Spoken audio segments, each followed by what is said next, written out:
बढ़ते आगे एक बड़ी खबर इसी बीच आ रही है। चैतन्यानंद स्वामी को यौन शोषण के आरोपों के तहत पटियाला हाउस कोर्ट में आज पेश किया गया। अदालत ने उसे 14 दिन की न्यायिक हिरासत में भेज दिया है। ये बड़ी खबर, कई गंभीर आरोप लगे हैं। यौन शोषण का आरोप लगा है, बरगलाने का आरोप लगा है, लालच देने का आरोप लगा है और ऐसे में अब कई लोगों से पूछताछ हो रही। लेकिन आज खबर है कि स्वामी चैतन्यानंद को यौन शोषण के आरोपों के तहत पटियाला हाउस कोर्ट में आज पेश किया गया और कोर्ट ने चैतन्यानंद को 14 दिन की न्यायिक हिरासत में भेज दिया है।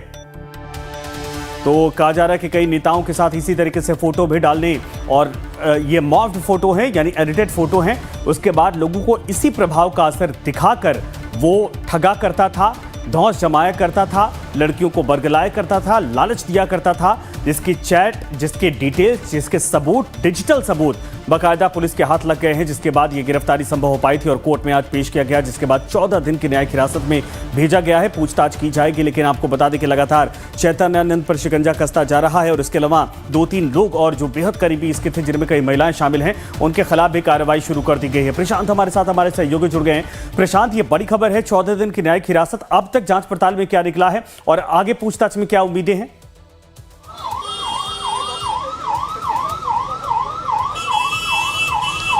देखिए, आज पुलिस ने बाबा चैतन्यानंद को पेश किया है पटियाला कोर्ट में और जज के सामने जो बातचीत हुई उसमें सीधे तौर पे पुलिस की तरफ से कहा गया कि हमें जो सबूत चाहिए थे, इलेक्ट्रॉनिक एविडेंस चाहिए थे और इसके जो सोर्सेज चाहिए थे वो सब कुछ मिल गए हैं और जाहिर है हमारे पास पर्याप्त सबूत है। जब ट्रायल शुरू होगा तो उस ट्रायल के दौरान चार्जशीट में उन सारी बातों का हम जिक्र भी करेंगे और चार्जशीट के अनुसार ही हम सबूत भी पेश करेंगे ताकि बाबा को जो असली ठिकाना है वहाँ पर पहुँचाया जा सके। और जाहिर है फिलहाल जो है वो बाबा को 14 दिन की न्यायिक हिरासत पे भेज दिया गया। उधर जो विपक्ष के यानी बाबा की तरफ से वकील आए हुए थे, उनका जो कहना था कि वो ये कि बाबा ने दीक्षा ली है, उनको वो कपड़े पहनाने चाहिए जो बाबा के होते हैं, इसके अलावा ये बीमार रहते हैं, इनकी दवाइयाँ प्रॉपर मिलनी चाहिए, यही तमाम वो बातें करते रह गए। लेकिन लीगली जो पॉइंट्स थे उस पर कुछ उन्होंने नहीं कहा, जिसके बाद से कोर्ट ने कहा कि ठीक है, हम एक काम करते हैं कि इनको जो है हम सीधे 14 दिन की न्यायिक हिरासत में भेजते हैं और आपको अगर और किसी दूसरी बात पे आपत्ति हो तो बताइए।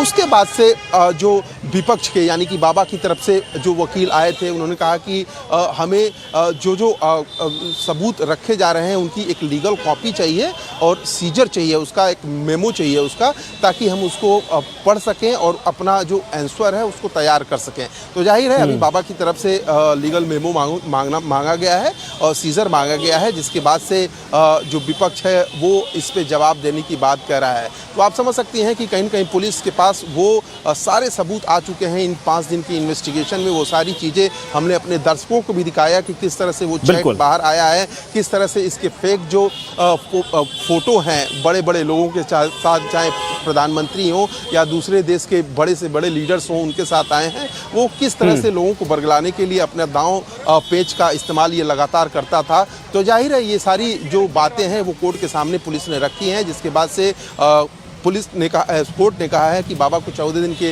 न्यायिक हिरासत में भेजा जाता है और 14 दिन बाद इस पूरे मामले पे सुनवाई होगी। हालांकि कल जरूर इस पूरे मामले को लेके बुलाया गया है दिल्ली पुलिस को, ताकि वो जो मेमो है उसकी कॉपी दे सके और मेमो की कॉपी को बिल्कुल सही आपने कहा, ताकि सवाल जवाब तैयार किया जाए। लेकिन बाबा की कुंडली अब खंगाली जा रही है। सवाल